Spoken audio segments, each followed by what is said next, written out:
Hello tout le monde, j'espère que vous allez bien. Je suis ravie de vous retrouver aujourd'hui dans cette nouvelle vidéo qui est une vidéo que j'adore vous filmer à chaque saison. C'est tout simplement la présélection de ma future pile à lire automnale. Donc comme d'habitude, je vais vous présenter 10 livres issus de ma pile à lire en fonction d'un thème donné. Sur ces 10 livres, je vous inviterai à cliquer dans le lien présent en barre d'infos pour voter pour 5 des 10 livres que vous souhaiteriez me voir lire cet automne. Aujourd'hui je vous tourne cette vidéo, je suis pas super méga trop en forme dans le sens où depuis hier soir j'ai un mal de gorge qui me prend genre tout là. Donc ça va être compliqué parce que c'est toujours une vidéo qui est toujours très longue à tourner. Mais voilà, je me suis armée d'un énorme mug de thé avec du miel à l'intérieur pour que en cas de coup dur, je puisse quand même m'en sortir. Et avant de vous dévoiler les différentes modalités, le nouveau thème de cette année, parce que cette année c'est un nouveau thème, je vais tout simplement faire un mini bilan de ce qu'a été mes 5 lectures issues de ma pile à lire estivale par ordre de préférence. Parmi les 5 livres que vous m'aviez choisi de lire cet été, en 5e position, je mettrai le livre Passenger. En 4e position, je mettrai ma lecture la plus récente, c'est le 2e tome de la trilogie du Tearling. En 3e position, et on commence à rentrer dans le vraiment très bon, je mettrai le livre Un petit carnet rouge, j'ai adoré cette lecture. En 2e position, je mettrai le tome 2 de la série Kéléana, là aussi ça a été une formidable lecture. Et finalement en première position, avec un formidable coup de cœur à la clé, le livre Le Lilas ne refleurit qu'après un hiver rigoureux. J'étais persuadée que j'allais adorer cette lecture et effectivement ça n'a pas raté. Voilà pour mes lectures estivales. Maintenant place à l'automne. Aujourd'hui, quand vous verrez cette vidéo, nous serons le dimanche 22 septembre. Vous aurez une semaine comme d'habitude jusqu'au dimanche 29 septembre inclus pour regardez tranquillement cette vidéo, pour choisir 5 livres sur les 10 que je vous aurai présentés, que vous souhaiterez voir intégrer ma petite pile à lire automnale. Et après le 29, le lien présent en barre d'infos, donc le lien du formulaire qui vous permettra de voter, ne sera tout simplement plus accessible. Ça vous indiquera tout simplement que les votes seront clos, donc dans la semaine qui suivra. J'appuierai sur le petit bouton magique qui me permettra de voir les 5 livres qui auront remporté le plus de votes.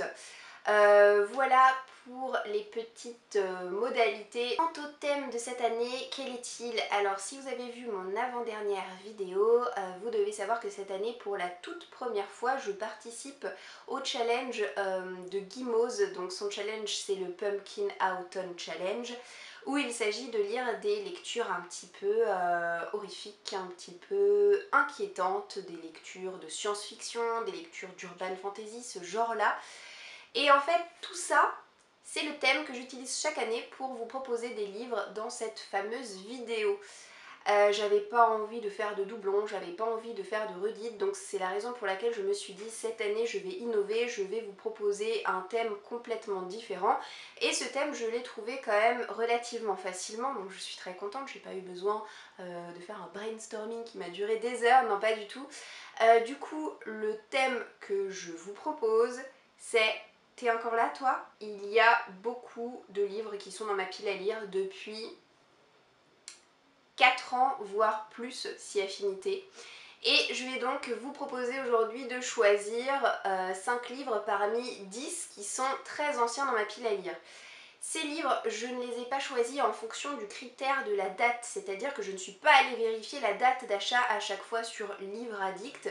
C'est plus une question de feeling, c'est plus une question de ressenti, c'est-à-dire que lorsque je me mets face à ma pile à lire et que je vois certains bouquins, et ben je me dis, t'es encore là toi? Voilà, grâce à vous, je vais pouvoir enfin réussir à lire au moins 5 livres qui sont là depuis très longtemps.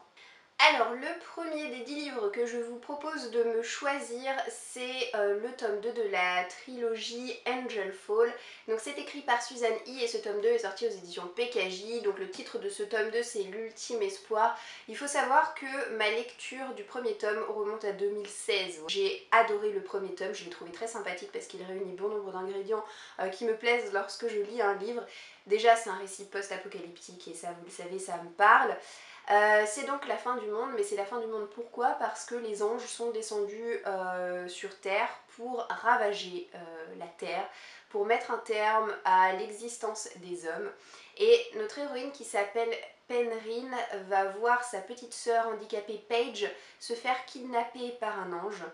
Et le jour où sa sœur va se faire kidnapper, elle va assister à une rixe entre anges. Et il va y avoir un ange qui va se retrouver avec les ailes coupées par ses congénères.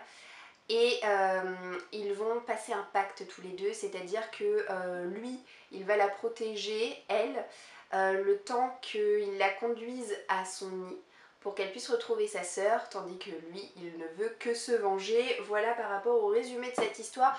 Je dois dire que j'ai pas mal de trous dans la tête par rapport au premier tome. Là, je vous raconte la trame principale, mais il a quand même fallu que je regarde sur internet pour me remettre bien le résumé en tête. Donc j'espère ne pas avoir de trop grosses lacunes lorsque je démarrerai ce deuxième tome.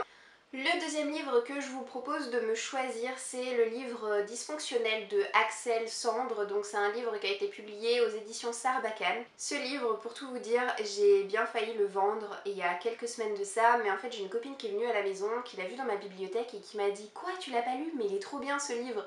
Donc du coup j'ai fait un peu machine arrière et je me suis dit « Bon, s'il est si bien que ça... » Et si elle m'encourage à le lire, et bah je vais pas le vendre, hein, je vais déjà voir ce qu'il a dans le ventre avant de prendre une décision un petit peu plus radicale. Dans cette histoire, on va suivre une adolescente qui s'appelle Fidèle. Elle est dans une fratrie où il y a 6 enfants en tout. Et elle est dans une famille dysfonctionnelle, d'où le titre du roman, dans le sens où la mère enchaîne les allers-retours à l'asile, le père enchaîne les allers-retours en prison, et quand il n'est pas en prison, il est gérant d'un bar où vit toute la petite famille. Il a l'air d'être un récit assez loufoque, assez perché. Et je suis pas convaincue comme ça qu'il puisse me plaire, mais bon, c'est un Sarbacane et ça se lit quand même relativement vite, il est vraiment court. Donc je me dis pourquoi pas, et puis encore une fois ce serait enfin l'occasion de sortir de ma pile à lire après toutes ces années. Alors le prochain livre, le troisième que je vous propose de me choisir, il fait historiquement partie des plus anciens livres de ma pile à lire. Je le sais parce qu'il y a plusieurs mois de ça, je vous avais tourné une vidéo sur les 5 livres les plus vieux de ma pile à lire, et ce livre je l'avais déjà repéré à l'époque. Donc voilà, quand je l'ai revu récemment dans ma pile à lire, je me suis dit celui-ci il va faire partie de cette sélection, c'est juste obligé. Donc c'est le premier tome de la trilogie Fire Sermon, c'est écrit par Francesca Egg et c'est sorti aux éditions Hachette. On est dans une dystopie. Et le concept, encore une fois, de cette histoire est vraiment très original dans le sens où l'humanité ne donne plus naissance qu'à des jumeaux. Voilà, chaque grossesse conduit immanquablement à la naissance de jumeaux. Un alpha et un oméga, un qui est physiquement parfait et l'autre qui est physiquement imparfait, difforme, voilà, il a une malformation quelle qu'elle soit. Et les jumeaux sont séparés à la naissance s'ils ne vivent pas l'un avec l'autre, donc il y a un peuple des jumeaux parfaits et un peuple des jumeaux difformes. Et il me semble me rappeler, ou en tout cas me douter, que les jumeaux difformes vont essayer de se rebeller pour regagner la place qu'ils pensent qu'il leur est due dans la société. Voilà ce que je peux vous dire. Je suis très intriguée par cette histoire depuis que ce livre est en ma possession. Donc peut-être que grâce à vous, je vais enfin réussir à mettre le nez dedans. Le quatrième livre que je vous propose de me choisir est lui aussi présent dans ma pile à lire depuis très longtemps. J'ai d'ailleurs dû faire un choix parce que je me suis acheté en même temps ce livre qui est Cruel de Kat Clark, sorti dans la collection R de Robert Laffont, et également Revanche. Mais j'allais pas vous proposer deux romans de la même auteure non plus, donc j'ai choisi de vous proposer le plus ancien de l'auteur qui est Cruel. De Kat Clark, j'ai déjà eu l'occasion de lire un livre, c'était son tout premier roman. Alors j'ai complètement par contre oublié le titre, et d'ailleurs je l'ai revendu il y a pas mal de temps. C'était sympa, mais franchement je me serais jamais vue le relire un jour. Là je suis sur mon téléphone tout simplement pour vous retrouver le titre. Ah oui, puis ils ont tous changé de couverture au niveau de la collection R, donc pour le retrouver... Ah si, voilà, c'était Confusion. Alors dans cette histoire, on a une classe qui part en Écosse pour quelques jours, voilà, en voyage scolaire. Et on a plusieurs jeunes filles, alors comme d'habitude très différentes les unes des autres, hein. Il y a la gothique, il y a la fille peste mais populaire, Et puis il y a notre héroïne qui s'appelle Alice, et donc les jeunes filles vont partager pour quelques jours un petit chalet. Et Alice est bien décidée à donner une leçon à la pain-bêche de la classe que celle-ci ne sera pas prête d'oublier à l'aide de ses camarades de chambrée. Je pourrais pas vous en dire plus, mais vu que c'est un 4 Clark, je suis persuadée que voilà, c'est tout aussi perché que son premier. Ensuite, le 5e livre que je vous propose de me choisir, c'est IRL, écrit par Agnès Marot et sorti aux éditions Gulfstream. Donc là aussi, bon, je me répète, hein, mais tant pis, c'est un livre que j'ai dans ma pile à lire depuis de nombreuses années.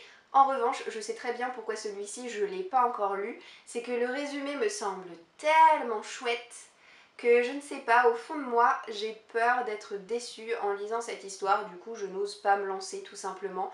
Notre héroïne s'appelle Chloé et elle découvre un beau jour qu'elle et la centaine d'habitants de sa ville sont en réalité filmés 24 heures sur 24 et ils sont ni plus ni moins que des personnages de télé-réalité qui s'ignorent.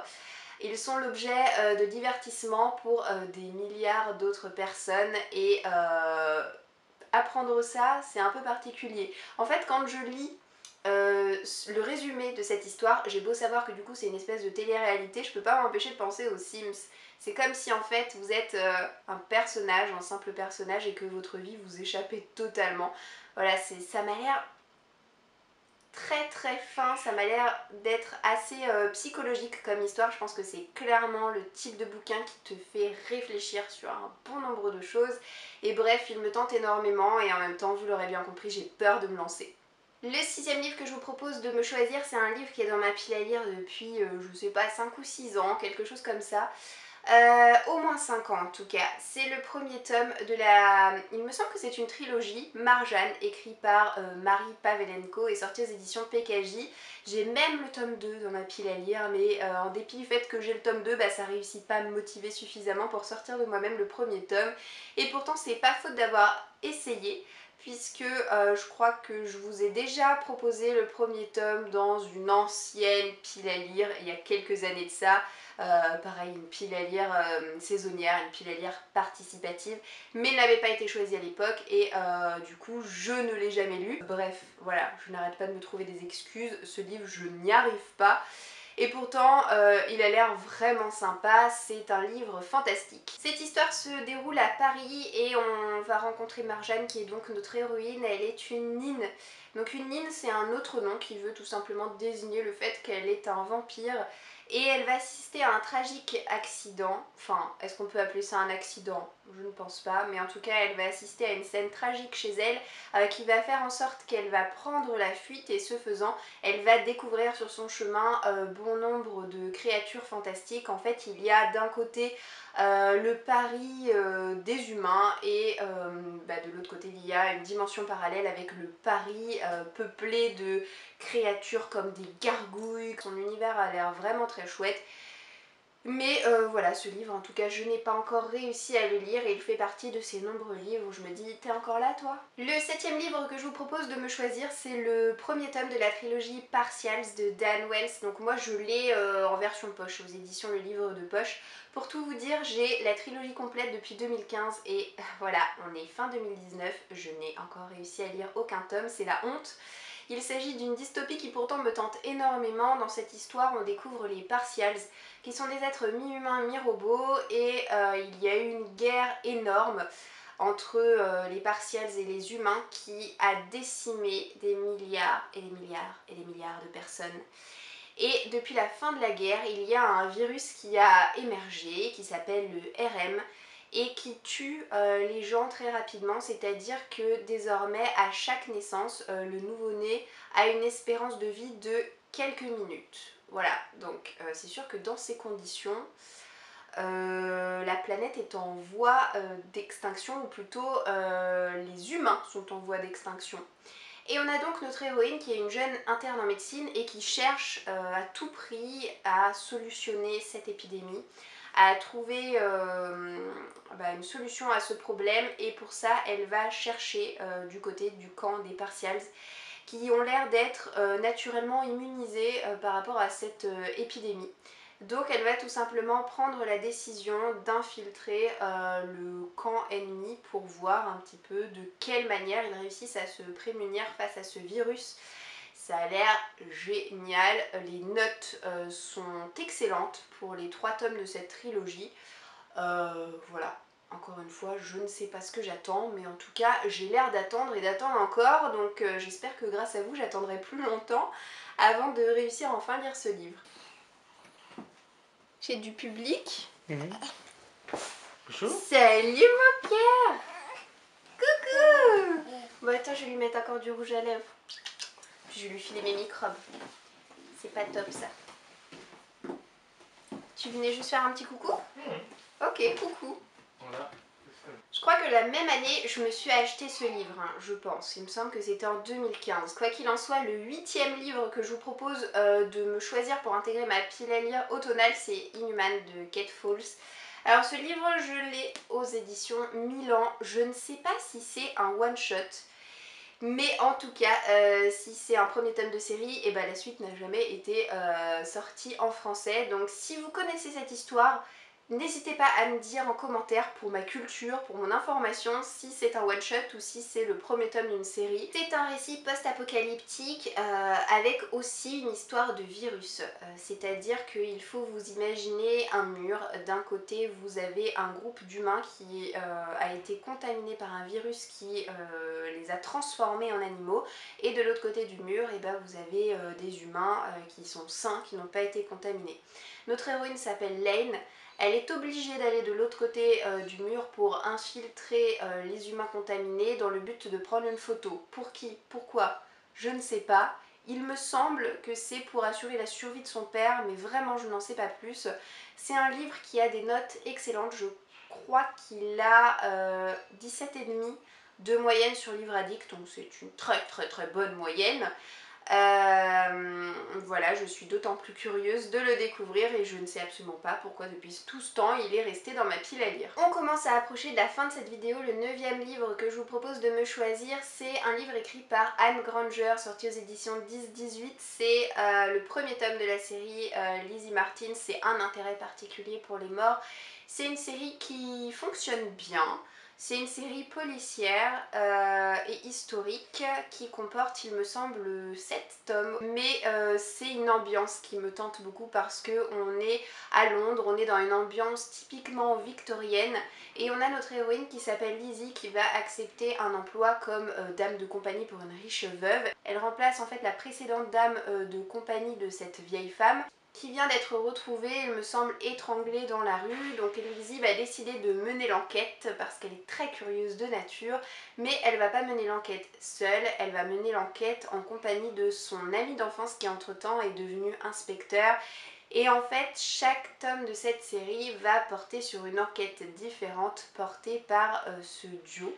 Voilà ce que je peux vous dire de cette histoire. J'ai ce livre pareil dans ma pile à lire depuis des années et des années. Je n'arrive pas à me décider à lire ce livre, je ne sais pas pourquoi, très honnêtement je ne sais pas. Et le 10e et dernier livre que je vous propose de me choisir, c'est également un livre sorti aux éditions 10-18, c'est Dernier meurtre avant la fin du monde de Ben H. Winters. Il me semble que c'est le premier tome d'une trilogie je crois, en tout cas voilà, je n'ai que le premier tome à ma possession. Je peux pas vous dire que c'est un récit post-apocalyptique parce que clairement ça se passe pas après la fin du monde, ça se passe tout juste avant. C'est-à-dire que dans 6 mois, un astéroïde va percuter la Terre et tout le monde sera mort. Et notre héros s'appelle Hank, c'est un flic, et un flic du genre obstiné, parce que tout le monde se prépare à sa fin, puisque tout le monde est au courant que l'astéroïde est en approche. Donc tout le monde règle ses petites affaires de son côté, etc. Hank pourrait faire comme les autres, mais non, lui, il poursuit son boulot. Il est d'ailleurs sur une enquête de suicide, sauf qu'il n'a pas vraiment l'impression que c'est un suicide, il pense que c'est un meurtre.